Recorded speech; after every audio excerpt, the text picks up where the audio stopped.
मसीह में आप सबकी सलामती हो। जैसा कि आज का जो हमारा टॉपिक है वो है बदरूहों के बारे में।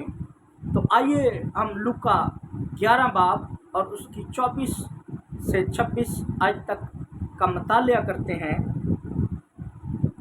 कलाम मुक़द्दस में मरकूम है,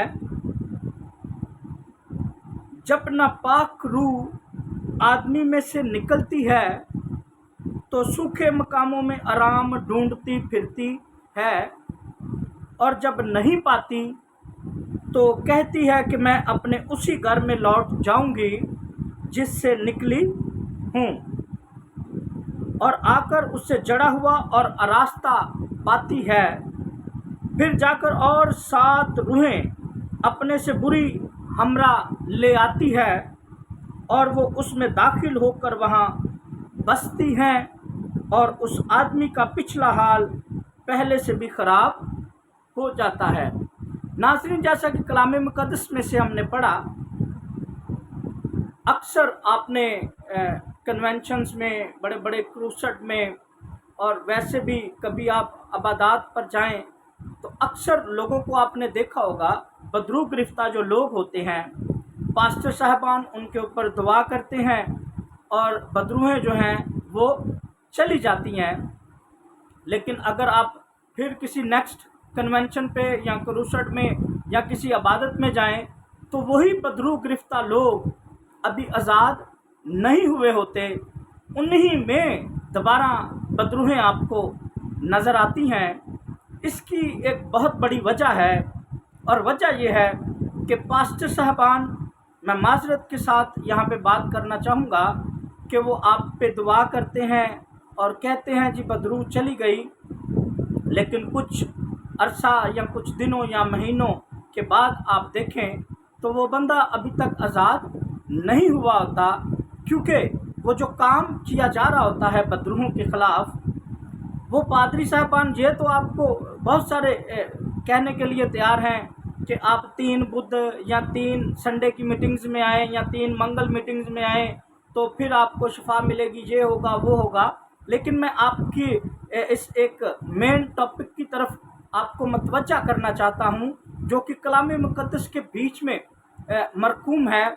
इस पे हम गौर करते हैं। जब हम शुरू करते हैं कलाम मुक़द्दस का मतालिया, तो जब लिखा है, जब नापाक रूह आदमी में से निकलती है तो सूखे मकामों में आराम ढूंढती फिरती है।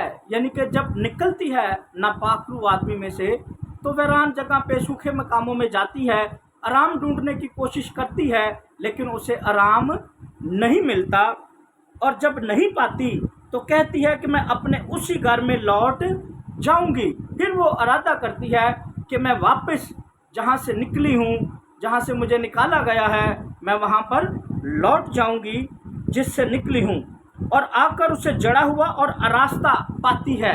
ये आयत जो है, ये अल्फाज जो हैं कलाम मुक़द्दस के, इन पे गौर करना हम सब के लिए बड़ा लाजिम है कि जब वो वापस आती है तो उस घर को जिसमें वो वापस आती है जड़ा हुआ और आरास्ता पाती है। जड़ा हुआ और आरास्ता पाने से मुराद ये है कि वो शख्स जिसमें से वो बदरू निकली है, उसका दिल जो है वो खुदा के ताबे नहीं हुआ, यानी कि उसमें अभी भी नापाक रूहों की गुंजाइश मौजूद है। आपका दिल खुदा के ताबे कब होगा? आपका जिस्म, आपकी रूह खुदा के ताबे कब होगी? जब आपका लिंक खुदा के साथ कायम होगा। तो पास्टर साहबान से मेरी गुजारिश है कि जब भी आप इस तरह की बदरूहों को निकालते हैं, नापाक रूहों को निकालते हैं, तो जिस बंदे में से निकाला जाता है नापाक रूह को, उनको ये आयात जो हैं वो मुतालिया करवाई जाए और उन्हें बताया जाए कि अगर आप चाहते हैं कि ये बदरूह या नापाक रूह दोबारा आपकी बॉडी में या आपके घर में इंटरफेयर ना करे, तो इसके लिए आपको दिन रात खुदा के साथ रफ़ाकत रखनी पड़ेगी, खुदा के साथ टाइम स्पेंड करना पड़ेगा। आपको चाहिए कि दिन में कम से कम 2 दफ़ा, अगर पॉसिबल हो तो 3 दफ़ा नहीं तो 2 दफ़ा दिन में सुबह और शाम आपको खुदा के साथ रफ़ाकत रखनी चाहिए, दुआ में बैठना चाहिए, दुआ में ठहरना चाहिए और खुदा के ज़िंदा पाक कलाम का मुतालिया करना चाहिए अगर आप बदरूहों से निजात चाहते हैं। नहीं तो आप दूसरों पे तवक्कल करते रहेंगे, पास्टर साहबान के पीछे भागते रहेंगे। जब बदरूह आई, हाज़िरी हुई, पास्टर साहबान को बुलाया, दुआ करवाई, वो फिर चली गई, फिर कुछ दिनों के बाद, कुछ महीनों के बाद वापस लौट आई। अगर आप परमानेंट खलासी चाहते हैं इन नापाक रूहों से, बदरूहों से, बुरी रूहों से, तो आपको अपना तल्लुक खुदा के साथ कायम करना पड़ेगा और हमेशा हमेशा के लिए कायम करना पड़ेगा। जब आपके दिल में खुदा बस जाएगा, खुदा का पाक रूह बस जाएगा, तो फिर नापाक रूह की जुर्रत नहीं कि वो आपके दिल में, दिमाग में या जिस्म में या आपके घर में वापस आ सके। वापस वो कब आती है और अपने से बुरी रूहें अपने साथ लेके आती है? जब आपके दिल को वो जड़ा हुआ और आरास्ता यानी कि खाली पाती है। तो अपने दिल को खाली मत रखें, उसमें खुदा को, खुदा के पाक रूह को जगह दें। दिन में 2 दफ़ा, अगर मुमकिन है तो 3 दफ़ा खुदा के साथ रफ़ाकत रखें, बाइबल को स्टडी करें, मुतालिया करें, गीत गाएं और दुआ में मशगूल रहें। अगर आप खुदा में कायम रहेंगे तो खुदा आप में कायम रहेगा। जब खुदा आप में कायम रहेगा तो कोई नापाक रूह या कोई बदरूह या कोई बुरी रूह आपके पास भी नहीं बढ़ सकती। तो मेरी तमाम पास्टर साहबान से माजरत के साथ ये गुजारिश है कि जब भी आप इस तरह का कोई केस हैंडल करें तो जिसमें से नापाक रूह या बुरी रूह को निकाला जाता है, तो उनको ये आयत जो है ये बड़े गौर के साथ और तसल्ली के साथ समझाएं ताकि वो खुदा के साथ अपना वक़्त स्पेंड करे, अपने दिल में खुदा को जगह दे।